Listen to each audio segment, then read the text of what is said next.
Good morning student, स्वागत है आप सभी का ऑनलाइन टेक क्लासेस पर।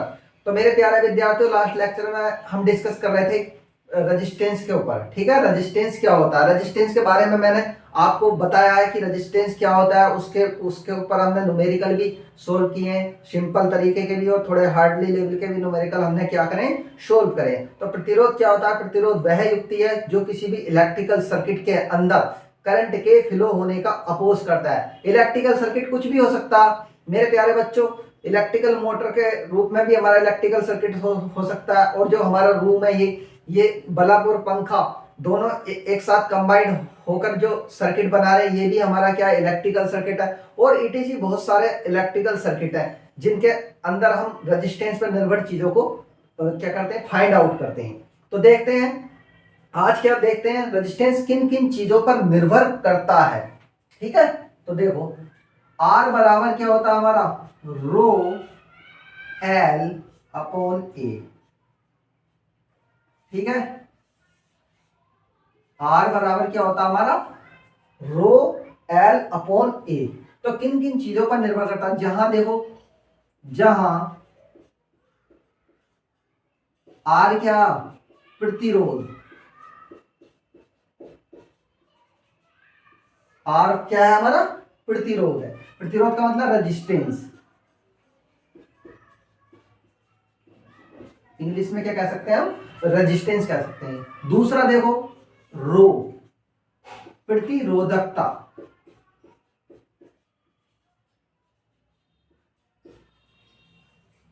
ठीक है, प्रतिरोधकता। जिस प्रकार ये रेजिस्टेंस है, ये क्या हो जाएगी हमारी रेजिस्टिविटी।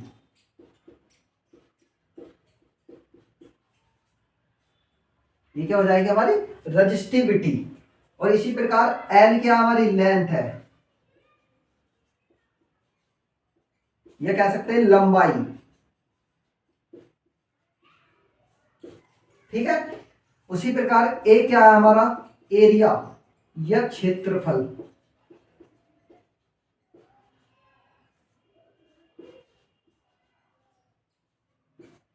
ठीक है, एरिया। अब देखो किस किस चीज पर निर्भर करता है हमारा, आर नंबर एक, आर इज प्रोपोर्शनल, अगर हम देखें लंबाई। ठीक है, दूसरा दूसरा देखेंगे, are is inversely proportional 1/a। ठीक है, व्युत्क्रमानुपाती। ये क्या है मेरे प्यारे बच्चों, समानुपाती, समानुपाती। और ये क्या है हमारा, व्युत्क्रमानुपाती उल्टा। दूसरा तीसरा क्या है हमारा, मटेरियल्स पर डिपेंड कर सकती है किसी भी,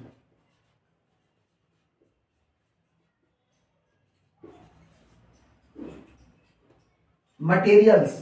ठीक है, चौथा क्या है, टेम्परेचर। ठीक है, तो कहने का मतलब क्या है, ये जो है हमारा ये प्रतिरोधकता, ये निर्भर करती है हमारी प्रतिरोधकता पर, मटेरियल्स और टेम्परेचर। और ये किस पर डिपेंड करता है, देखो हमारा ये डिपेंड करता है हमारा लंबाई पर और क्रॉस सेक्शनल एरिया पर। ठीक है, तो सबसे पहले हम देखते हैं, सबसे पहले देखो आर, यदि मैं लंबाई बढ़ा देता हूं, कोई हमारे पास क्या है, ये वायर है। ठीक है, इसको हमने मान लिया वायर है, ये एल्युमिनियम या कॉपर का वायर है। ठीक है, तो अगर हमने इसको मान लिया एल्युमिनियम या कॉपर का वायर है, तो हमारी अगर ये 2 मीटर लंबा है, मान लिया ये कोई वायर है, ऐसे समझो ये कोई हमारा वायर है, और ये कितना हमारा 1 मीटर लंबा है। ठीक है, 1 मीटर लंबा है। तो अगर लंबाई का मतलब क्या है, इसकी लंबाई कितनी है हमारी, 1 मीटर। यदि मैं इस 1 मीटर की जगह एक वायर इसके अंदर कनेक्ट कर दूं, या फिर 2 मीटर का वायर ले लूं, ये अब इसकी लंबाई कितनी हो जाए, कर दी हमने 2 मीटर। तो मेरे प्यारे बच्चों, यहां देखो इसकी लंबाई कितनी है, 2 मीटर है, इसकी लंबाई कितनी है, 1 मीटर है। ठीक है, अब हमने आर क्या है, डायरेक्टली प्रोपोर्शनल किसके, लंबाई के, मतलब प्रतिरोध किसके समानुपाती है, हमारे लंबाई के। यदि हम किसी भी वायर की लंबाई पहले 1 मीटर थी, यदि अब 2 मीटर कर दें, तो जिस अनुपात में हम लंबाई को बढ़ाएंगे उसी अनुपात में हमारा रेजिस्टेंस क्या हो जाएगा, चेंज हो जाएगा। ठीक है, यदि हमने क्या करा, रेजिस्टेंस की वैल्यू कितनी है, हमारा रेजिस्टेंस क्या R समानुपाती L है। यदि 1 मीटर लंबाई 1 मीटर लंबाई का वायर ये है तो 2 मीटर यदि वायर की लंबाई, कहने का मीन्स ये है कि यदि वायर की लंबाई 1 मीटर से 2 मीटर कन्वर्ट कर दी जाए तो उसका प्रतिरोध भी 2 ओम हो जाएगा। कहने का मतलब क्या, 2 गुना हो जाएगा। ठीक है, यदि इसका प्रतिरोध 1 ओम है, मेरे प्यारे बच्चों यहां से समझो, इसका प्रतिरोध 1 ओम है और 1 मीटर लंबाई है तो 1 मीटर पर प्रतिरोध कितना, 1 ओम है। और यदि 2 मीटर लंबाई ले लेते हैं तो 2 मीटर पर कितना हो जाएगा हमारा, 2 ओम। तो कहने का मीन्स ये है, यदि किसी भी वायर की लंबाई को 2 गुना कर दिया जाए, ठीक है, किसी भी वायर की लंबाई को 2 गुना कर दिया जाए तो उसका प्रतिरोध भी क्या हो जाता है, 2 गुना हो जाता है। तो समझ में आई होगी ये वाली बात। यहां से देख सकते हैं, यदि 1 मीटर वायर लंबा है हमारा, ठीक है, उसकी लंबाई कितनी है, 1 मीटर, और उसको ही हमने क्या कर दिया, उसकी जगह कोई हमने 2 मीटर वायर ले लिया। ठीक है, तो 2 मीटर का मतलब रेजिस्टेंस इसका यदि माना हमने 1 ओम था और इसकी लंबाई सीधे ही हमने 2 मीटर कर दी तो इसका मतलब प्रतिरोध भी क्या हो जाएगा हमारा, 2 ओम हो जाएगा। तो कहने का मीन्स क्या है कि यदि लंबाई को 2 गुना कर दिया जाए, यदि लंबाई को 2 गुना कर दिया जाए, 2 गुना कर दिया जाए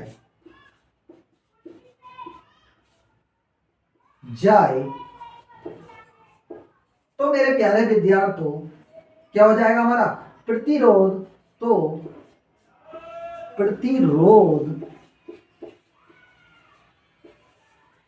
प्रतिरोध क्या हो जाएगा हमारा, 2 गुना हो जाएगा, 2 गुना हो जाएगा। ठीक है, अब देखो नेक्स्ट पॉइंट क्या, पहला क्लियर हो गया, अगर लंबाई को 2 गुना ही करोगे तो प्रतिरोध 2 गुना हो जाएगा, लंबाई को 3 गुना करोगे तो प्रतिरोध क्या हो जाएगा, 3 गुना हो जाएगा, लंबाई को 4 गुना करोगे तो प्रतिरोध 4 गुना हो जाएगा, लंबाई को 5 गुना करोगे तो प्रतिरोध क्या हो जाएगा, 5 गुना हो जाएगा, यदि लंबाई को n गुना करोगे तो प्रतिरोध n गुना हो जाएगा। किसी भी वायर के अंदर यदि लंबाई को 2 गुना करते हो तो प्रतिरोध 2 गुना हो जाएगा, 3 गुना करते हो तो 3 गुना हो जाएगा, यदि 4 गुना करते हो तो 4 गुना हो जाएगा, यदि n गुना करते हो, n का मतलब बहुत ज्यादा करते हो, तो भी हमारा क्या हो जाएगा, n गुना हो जाएगा, क्योंकि प्रतिरोध लंबाई के सीधे ही क्या है, डायरेक्टली प्रोपोर्शनल है। ठीक है, तो समझ में आया होगा ये पॉइंट। अब दूसरा पॉइंट देखते हैं, ये वाला पॉइंट। तो मेरे प्यारे बच्चों यहां पर R इनवर्सली प्रोपोर्शनल क्या हमारा 1/a है।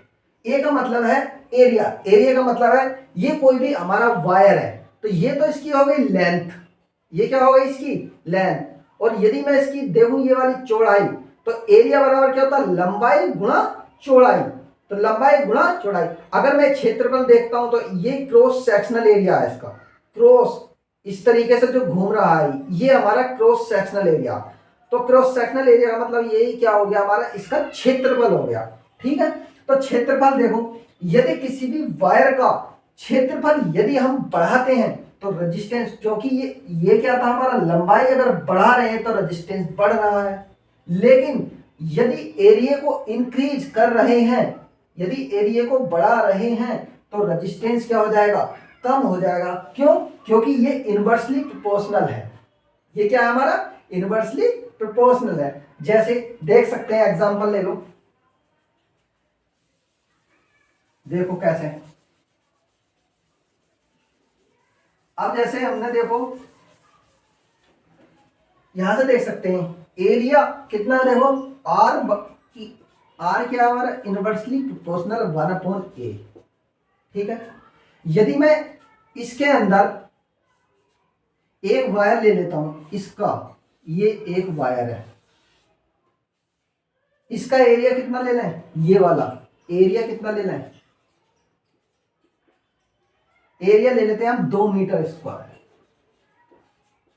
ठीक है, 2 मीटर स्क्वायर। मीटर स्क्वायर क्यों क्यों लिया? क्योंकि एरिया बराबर क्या होता, लंबाई गुणा चौड़ाई।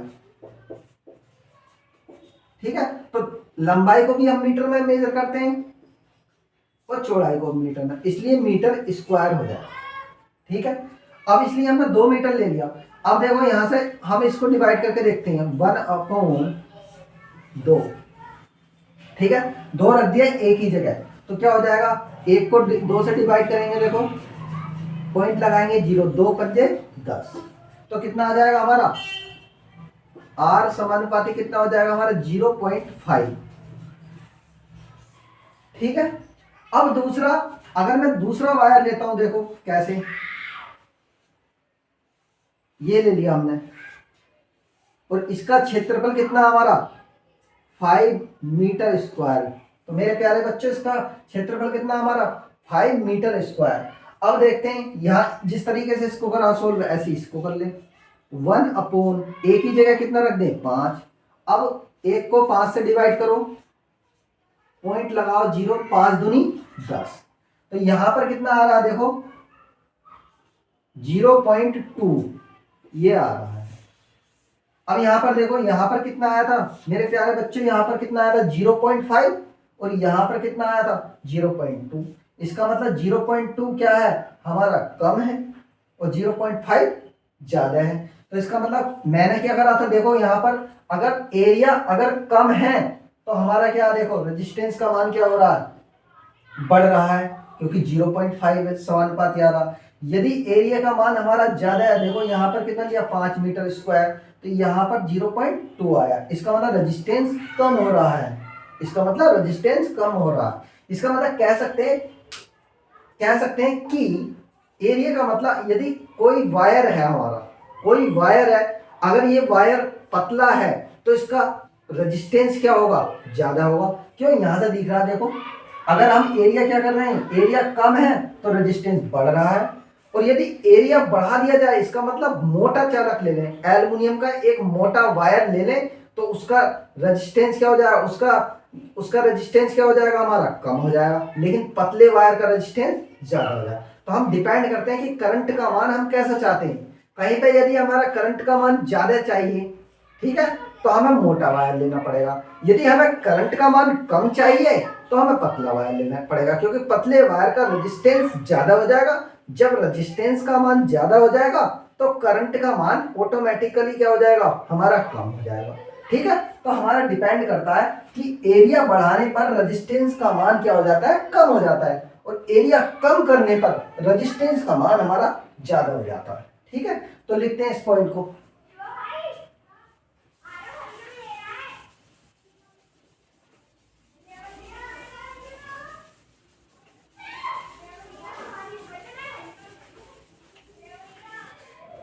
तो वैसे लिखने की भी देखो जरूरत नहीं है, यदि यहां लिख सकते हैं, यदि किसी तार, ये कह सकते हैं वायर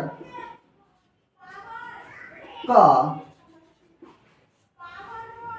किसी तार का क्षेत्रफल, ये एरिया, एरिया लिख रहा हूं डायरेक्ट, एरिया बढ़ा दिया जाए, बढ़ा दिया जाए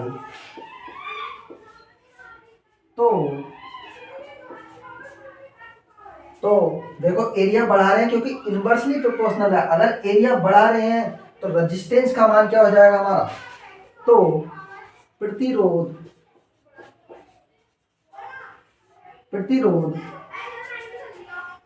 का मान कम हो जाएगा, कम हो जाएगा या हो जाता है। ठीक है, और यदि इसी प्रकार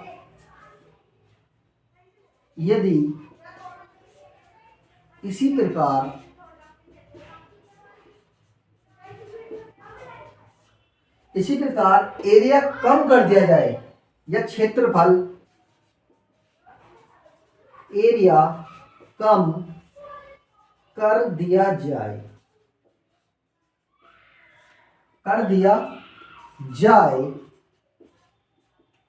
जब एरिया कम करेंगे, इनवर्सली प्रोपोर्शनल है, एरिया कम करने पर वैल्यूज क्या आएगी, ज्यादा आएगी। तो एरिया कम करने पर क्या हो जाएगा हमारा प्रतिरोध, तो प्रतिरोध का मान बढ़ जाएगा।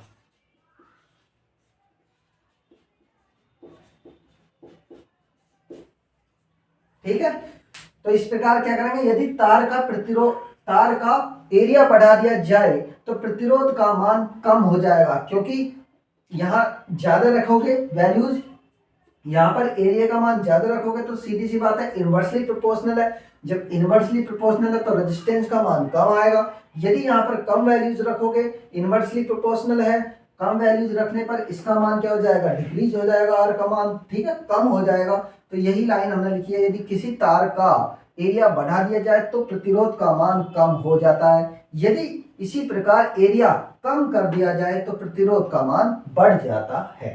तो हम यहाँ पर कहीं भी किसी वायर को अगर सेलेक्ट करना चाहते हैं, कहीं पर यदि वायर को सेलेक्ट करना चाहते हैं और करंट का मान यदि अधिक है, यदि करंट का मान वहां पर हम अधिक चाहते हैं कि करंट हमें ज्यादा से ज्यादा क्या हो जाए, पास हो जाए वायर से, तो वहां पर हम क्या लेंगे, उसका एरिया ज्यादा ले लेंगे, कंडक्टर का साइज क्या ले लेंगे, बड़ा ले लेंगे। जब साइज बड़ा ले लेंगे तो उसका रेजिस्टेंस ऑटोमेटिक क्या हो जाएगा, कम हो जाएगा, नहीं, रेजिस्टेंस क्या हो जाएगा हमारा, कम हो जाएगा। जब रेजिस्टेंस कम हो जाएगा तो करंट जो हम पास करना चाहते हैं वो आसानी से पास हो जाएगी। क्यों, पहले ही हमने रेजिस्टेंस क्या ऐसा सेलेक्ट कर रखा वायर कि उसका रेजिस्टेंस पहले ही हमने कम कर दिया गया। ठीक है, तो अगर हमें कहीं करंट का मान क्या है, कम चाहिए, तो हमें पतला वायर यूज कर लेंगे। जब पतला वायर यूज करेंगे तो हमने पहले ही उस वायर को सेलेक्ट कर लिया है, क्योंकि उसका रेजिस्टेंस पहले ही ज्यादा है। जब पहले ही ज्यादा है तब उसमें करंट अगर फ्लो करना चाहते हैं या पास करना चाहते हैं तो पहले से हमारी करंट क्या हो जाएगी, कम हो जाएगी, तो कम फ्लो होगी। ठीक है, तो इसी प्रकार अब मटेरियल्स की बात आती है। अब देखो मटेरियल्स पे भी डिपेंड करता है। तो मटेरियल्स जैसे मेरे प्यारे बच्चों, जैसे ये हमारा मटेरियल्स का मतलब होता है, ये क्या हमारा एल्युमिनियम है, ठीक है, ये हमारा कॉपर है और ये हमारा सिल्वर है। ठीक है, सिल्वर, एल्युमिनियम, कॉपर और सिल्वर, जिसे हम चांदी कहते हैं।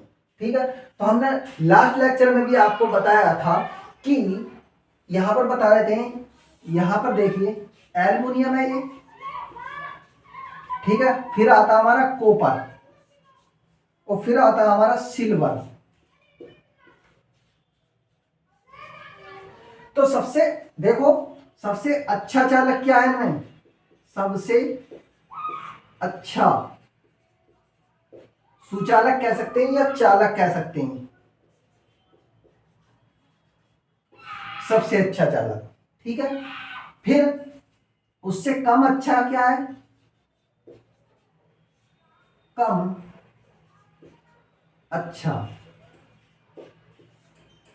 चालक। ठीक है, क्यों, किसकी तुलना में, इसकी तुलना में कम अच्छा है, और इसकी तुलना में क्या है, बहुत अच्छा है, इसकी तुलना में क्या है, बहुत अच्छा है। तो कहने का मीन्स क्या है, एल्युमिनियम क्या है, इन तीनों में एल्युमिनियम सबसे कम अच्छा चालक है, और उसके बाद हमारा कॉपर और अच्छा चालक है, और सिल्वर हमारा और भी ज्यादा अच्छा चालक है। ठीक है, अब जो अच्छा चालक होता है, अच्छे चालक का मतलब क्या है, गुड कंडक्टर। गुड कंडक्टर का मतलब होता है कि यदि हम इस पर क्या होंगे, number of free electrons, number of free electrons इसमें ज्यादा होंगे, इसमें ज्यादा होंगे, क्योंकि ये अच्छा चालक है। अगर इसमें हम कोई भी वायर सिल्वर का लेते हैं और यदि उस पर कोई भी हम वोल्टेज सोर्स लगाते हैं तो उसमें बहुत आसानी से कम वोल्टेज पर भी हमारी करंट फ्लो होनी, इलेक्ट्रॉन्स मूव करने लगते हैं और करंट आसानी से फ्लो होनी स्टार्ट हो जाती है। इसी प्रकार फिर क्या, हमारा कॉपर थोड़ा सा इससे तो कम अच्छा चालक है, लेकिन एल्युमिनियम से और ज्यादा अच्छा। तो इसके अकॉर्डिंग देखेंगे तो इसमें हमारी क्या, करंट थोड़ी सी कम फ्लो होगी अकॉर्डिंग टू किसके, सिल्वर के। लेकिन अगर इसकी तुलना में देखेंगे एल्युमिनियम की, तो एल्युमिनियम की तुलना में कॉपर में ज्यादा करंट फ्लो होगी और इसमें एल्युमिनियम में कम करंट फ्लो होगी। अब कहने का मीन्स हम ये समझाना चाह रहे हैं आपको कि सिल्वर अगर अच्छा चालक है जो अच्छा गुड कंडक्टर होता है तो उसमें करंट आसानी से पास हो जाती है। जब करंट आसानी से पास हो सकती है तो उसकी रजिस्टिविटी कैसी होगी? रजिस्टिविटी मेरे प्यारे बच्चों उसकी क्या होगी? कम होगी। जिसमें करंट आसानी से पास हो सकती है या जो जो अच्छा चालक है उसकी रजिस्टिविटी क्या होगी? हमारी कम होगी। ठीक है। और यदि जैसे हमारा सिल्वर है तो सिल्वर के अंदर देखो, ये सबसे पहले क्या सिल्वर है हमारा, तो सिल्वर सबसे अच्छा चालक है। तो मेरे प्यारे विद्यार्थी यदि सिल्वर सबसे अच्छा चालक है तो इसका मतलब करंट आसानी से पास हो सकती है और ज्यादा से ज्यादा करंट इसमें पास होगी। जब ज्यादा से ज्यादा करंट इसमें पास होगी तो इसका मतलब क्या, करंट अगर पास हो रही है इसका मतलब कंडक्टिविटी, कंडक्टिविटी का मतलब चालकता, चालकता का मतलब इसमें करंट नंबर ऑफ इलेक्ट्रॉन्स आसानी से फ्लो हो रहे हैं, इसका मतलब करंट आसानी से पास हो जा रही है, इसका मतलब चालकता इसकी अच्छी होगी। चालकता का मतलब कंडक्टिविटी, कंडक्टिविटी का मतलब इसमें आसानी से हमारी करंट पास हो सकती है तो इसको कहते हैं हम कंडक्टिविटी। और जब इसमें आसानी से करंट पास हो सकती है, इन तीनों के अकॉर्डिंग देखोगे, इन दोनों के अकॉर्डिंग इसमें आसानी से करंट पास हो सकती है, इसका मतलब इसकी जो रजिस्टिविटी है कुछ ना कुछ इन दोनों के अकॉर्डिंग, एल्युमिनियम और कॉपर के अकॉर्डिंग कुछ ना कुछ कम रही होगी। तभी तो इन दोनों के अकॉर्डिंग इसके अंदर क्या हमारी करंट का मान ज्यादा फ्लो हो रहा है। ठीक है, करंट ज्यादा पास हो रही है। ठीक है, तो कहने का मीन्स ये है, मटेरियल्स का मतलब क्या है, एल्युमिनियम कॉपर और सिल्वर, ये डिपेंड करती है हमारी मटेरियल्स के ऊपर। अगर मटेरियल्स के ऊपर क्या करेगी डिपेंड, देखो ये रजिस्टिविटी, रजिस्टिविटी का मतलब है कि एल्युमिनियम की रजिस्टिविटी मेरे प्यारे बच्चों अलग होगी और कॉपर की रजिस्टिविटी अलग होगी और सिल्वर की रजिस्टिविटी अलग होगी। तो कहने का मीन्स ये है, जैसे एल्युमिनियम की रजिस्टिविटी हमने ये होती है लगभग 2.5 गुणा 10 की पावर -8 ओम मीटर। ओम मीटर ये प्रतिरोध का मात्रक होता है, यह लिख सकते हैं हम, इसका मात्रक क्या होता है ओम मीटर। क्यों मेरे प्यारे बच्चों, इसका प्रतिरोध का मात्रक क्या होता है ओम होता है और ये क्या करती है मीटर पर, मीटर के ओम मीटर। ठीक है, तो अब देखो इसकी प्रतिरोधकता इतनी ओम मीटर होती है। अब कॉपर की देखते हैं तो 1.7 गुणा 10 की पावर -8 ओम मीटर। ठीक है, इसी प्रकार मेरे प्यारे विद्यार्थियों, इसी प्रकार हमारे सिल्वर की प्रतिरोधकता और भी कम होगी। सिल्वर की प्रतिरोधकता में भी हो सकते एक के समथिंग हो या एक से नीचे हो। ठीक है, तो कम से कम होगी क्योंकि सिल्वर क्या है, एक अच्छा चालक है। जब ये अच्छा चालक है तो इसकी प्रतिरोधकता कम होगी, जब प्रतिरोधकता कम है तभी तो अच्छा चालक है। तो अब देखो, तो डिपेंड कर रही है ना मटेरियल्स पर, तो हमारा क्या है ये रजिस्टिविटी जो डिपेंड करती है हमारी वो मटेरियल्स पर डिपेंड करती है। कि मटेरियल्स पर कैसे डिपेंड करती है, अब देखो अगर मैं चाहूं, मैं कहूं आपसे एल्युमिनियम का वायर 1 मीटर लंबा है, यहां देख सकते हैं ये क्या है, कोई भी हमारा वायर है, तो ये एल्युमिनियम का वायर है। ठीक है, चाहे तो ये 1 मीटर लंबा है, इसकी लंबाई 1 मीटर है, और चाहे दूसरा वायर हमारा क्या है 2 मीटर लंबा है, 2 मीटर लंबा है। ठीक है, ये 1 मीटर लंबा है और एल्युमिनियम का ही दूसरा वायर हमारा क्या है, ये 2 मीटर लंबा। तो ऐसा नहीं है कि इसकी प्रतिरोधकता अलग होगी और इसकी प्रतिरोधकता अलग होगी, क्योंकि मटेरियल्स पर डिपेंड करती है ओनली, प्रतिरोधकता ओनली मटेरियल्स पर डिपेंड करती है, ना कि लंबाई पर डिपेंड करती है। ठीक है, वो रेजिस्टेंस डिपेंड करता है लंबाई पर। ठीक है, लेकिन प्रतिरोधकता मटेरियल्स पर डिपेंड करती है, ना कि हमारी लंबाई पर डिपेंड करती है। चाहे तो एल्युमिनियम का वायर 1 मीटर लंबा है और चाहे एल्युमिनियम का वायर 2 मीटर लंबा है और चाहे एल्युमिनियम का वायर इनफाइनाइट लेंथ का है, कितना भी लंबा हो, अगर एल्युमिनियम का वायर है तो उसकी प्रतिरोधकता 2.5 गुना 10 की पावर -8 ओम मीटर है, तो 2.5 गुना 10 की पावर -8 ओम मीटर ही होगी। ऐसा नहीं है, कहीं भी वो ऑब्जेक्टिव में आपसे क्वेश्चन पूछ सकता है और दे सकता है कि बताइए एल्युमिनियम की 1 मीटर एल्युमिनियम का वायर है, उसकी प्रतिरोधकता 2.5 गुना 10 की पावर -8 ओम मीटर है। यदि उसकी लंबाई को 2 गुना कर दिया जाए या 2 मीटर कर दिया जाए और एल्युमिनियम का ही वायर है तो उसकी प्रतिरोधकता कितनी होगी? तो उसकी प्रतिरोधकता भी मेरे प्यारे विद्यार्थियों कितनी होगी? 2.5 गुना 10⁻⁸ ओम मीटर ही होगी। ठीक है, इसी प्रकार हम आपको क्या समझाना चाह रहे हैं, इसी प्रकार देखो यहां पर हम क्या ले लें, कॉपर ले सकते हैं, यहां पर कॉपर, और ये भी हमारा कॉपर है। ठीक है, तो जिस प्रकार हमारा एल्युमिनियम डिस्क्राइब किया था उसी प्रकार हम कॉपर को डिस्क्राइब कर सकते हैं। देखो कैसे, यदि कॉपर का वायर 1 मीटर लंबा है, ठीक है, तो उसकी प्रतिरोधकता कितनी है हमारी? 1.7 गुना 10⁻⁸ ओम मीटर है। ठीक है, और यदि इसी वायर की लंबाई को 2 गुना कर दिया जाए, 2 मीटर कर दिया जाए या 3 मीटर कर दिया जाए, 4 मीटर, कितना भी कर दिया जाए, लेकिन हमारा कॉपर वायर ही होना चाहिए, एल्युमिनियम नहीं होना चाहिए या सिल्वर नहीं होना चाहिए, मटेरियल्स का नाम चेंज नहीं होना चाहिए वहां पर। यदि मटेरियल्स का नाम चेंज होता है तो सीधी सी बात है, प्रतिरोधकता भी ऑटोमेटिक हमारी चेंज हो जाएगी। लेकिन यहाँ पर 1 मीटर लंबा क्या है हमारा? कॉपर वायर है। इसी प्रकार हमारा क्या, ये क्या हमारा कॉपर वायर 2 मीटर लंबा, तो जितनी प्रतिरोधकता हमारी 1 मीटर इसकी है, देखो 1 मीटर वाले कितनी, एक ये है हमारी, उसी प्रकार क्या है इसकी भी हमारी प्रतिरोधकता, क्योंकि लंबाई पर मटेरियल प्रतिरोधकता निर्भर नहीं करती है, तो ये क्या हो जाएगी हमारी 1.7 गुना 10⁻⁸ ओम मीटर।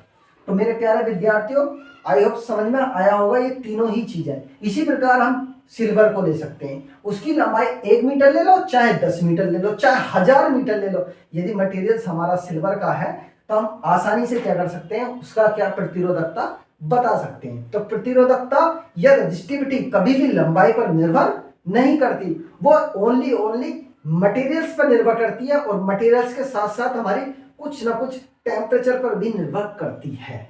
लेकिन टेम्परेचर पर इतनी ज्यादा निर्भर नहीं करती है। यदि टेम्परेचर बढ़ाओगे तो रजिस्टिविटी थोड़ी बढ़ेगी। क्यों? क्योंकि टेम्परेचर पर निर्भर करता है रजिस्टेंस। ठीक है, रजिस्टिविटी टेम्परेचर पर भी निर्भर करती है। तो रजिस्टिविटी हमेशा आर निर्भर करती है, निर्भर, ठीक है, किस किस पर? मटेरियल्स पर। ये रजिस्टिविटी मटेरियल्स और टेम्परेचर पर हमारे निर्भर करती है। ठीक है, तो ये तीनों ही चीजें हमें समझ में आनी चाहिए। चारों पॉइंट हमारे पास। आर समानुपाती क्या? एल, आर इनवर्स प्रोपोर्शनल क्या? 1/a, मटेरियल्स और टेम्परेचर। ठीक है, टेम्परेचर का मतलब क्या है? जैसे अगर थोड़ा सा ये क्या वातावरण है हमारा, ठीक है, रूम टेम्परेचर है, जैसे 27 डिग्री सेंटीग्रेड मानते हैं। ठीक है, 27 डिग्री सेंटीग्रेड रूम टेम्परेचर माना जाता है। यदि रूम टेम्परेचर, ये वायर रखा है कुछ, ठीक है, ये कोई वायर है, और यदि इस रूम टेम्परेचर को थोड़ा सा इंक्रीमेंट हो जाए, यदि 30 डिग्री सी हो जाए, तो मेरे प्यारे विद्यार्थियों कुछ ना कुछ इसकी रजिस्टिविटी पर भी थोड़ा बहुत अंतर पड़ सकता है। ठीक है, तो ये निर्भर करती है टेम्परेचर और मटेरियल्स दोनों पर। तो आई होप ये सारी चीजें आपको समझ में आई होंगी। तो ये चारों पॉइंट, और हमेशा एग्जाम के अंदर इन चारों में से देता ही देता है। ये चारों पॉइंट आपको हमेशा तैयार करके रखने हैं। ये किसी भी एग्जाम में, चाहे आप कोई भी कंपटीशन का एग्जाम दे रहे हैं, चाहे कोई भी कॉलेज का एग्जाम दे रहे हैं, ठीक है, वहां पर इन चारों में से पूछ सकता है वो आपसे क्वेश्चन।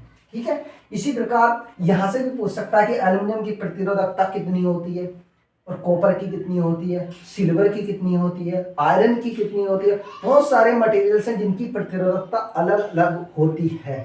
ठीक है, तो यहाँ से इस टाइप के क्वेश्चन हमारे बन सकते हैं, और ये डिपेंड करता है एरिया अगर बढ़ रहा है तो रेजिस्टेंस का मान हमारा क्या कम हो रहा है, क्योंकि इनवर्सली प्रोपोर्शनल है। कोई चीज अगर इनवर्सली प्रोपोर्शनल है, अगर उसको बढ़ाते हैं, जैसे यहाँ पे आर इनवर्सली प्रोपोर्शनल क्या, 1/a, तो ए अगर बढ़ा रहे हो, एरिया अगर बढ़ा रहे हो तो रेजिस्टेंस का मान डिक्रीज होगा, यदि एरिया कम कर रहे हो तो रेजिस्टेंस का मान इंक्रीज होगा।